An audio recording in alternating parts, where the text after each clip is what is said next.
Bonjour Vincent. Bonjour Fabienne, bonjour à tous. Vincent, c'est l'un des plus gros rachats jamais vus dans les nouvelles technologies. Microsoft a donc annoncé hier l'acquisition du réseau social LinkedIn.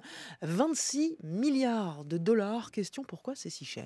Alors d'abord, je vais tenter d'expliquer, Fabienne, pourquoi LinkedIn est une entreprise exceptionnelle avec une valeur ajoutée formidable. C'est une entreprise qui appartient à la troisième ère, si vous voulez, la troisième génération d'Internet. Je m'explique, dans l'histoire d'Internet, il y a déjà trois grandes phases, avec à chaque fois une technologie et une ambition. Le premier âge a débuté en 1977, c'est la naissance d'Internet. On sait à partir de cette date relier les ordinateurs entre eux. On ne savait pas le faire avant. Le deuxième âge, c'est 1989. On sait alors relier des documents entre eux. Et bien le troisième âge a commencé, ou la troisième ère, si vous voulez, a commencé en 2003. Et là, on sait depuis cette date relier des internautes entre eux. C'est la naissance de ce qu'on appelle les réseaux sociaux. Le plus célèbre, vous le connaissez, c'est Facebook, créé par un gamin, Mark Zuckerberg. Et bien c'est à la même date, en 2003, que naît aussi, on le sait moins, LinkedIn, un réseau social professionnel. Vous discutez ou partagez avec vos amis sur Facebook, mais pour le boulot, vous êtes sur LinkedIn, vous y partagez votre parcours professionnel, vos expériences, vos sujets de prédilection, les articles, les études, bref, en général, c'est du très sérieux, avec un réseau de relations que vous allez vous constituer, de gens que vous connaissez, mais de gens que vous allez aussi découvrir parce que LinkedIn va vous les faire connaître. Alors pourquoi est-ce que ce fameux réseau donc, que vous nous décrivez vaut aujourd'hui plus de 26 milliards de dollars?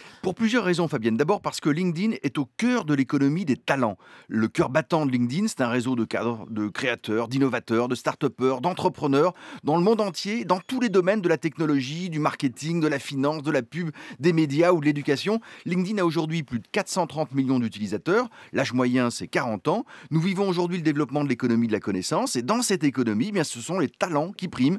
Et bien sûr, sur ce réseau social, ce talent se montre, s'échange, se recrute, sont détectés ou recrutés. LinkedIn s'est ainsi imposé comme la première place de marché des talents. La deuxième raison, c'est que LinkedIn est beaucoup plus qu'un carnet d'adresses ou de contacts pro. C'est une plateforme de services de toute nature, des services payants. Et c'est là-dessus d'abord que mise Microsoft. Et justement, c'était là la question. Est-ce qu'on sait ce que Microsoft veut en faire? Alors c'est le point le plus critique, Fabienne. Le défi pour Microsoft, c'est d'exister dans la course à la taille, à la puissance qu'imposent les GAFA, c'est-à-dire Google, Apple, Facebook et Amazon.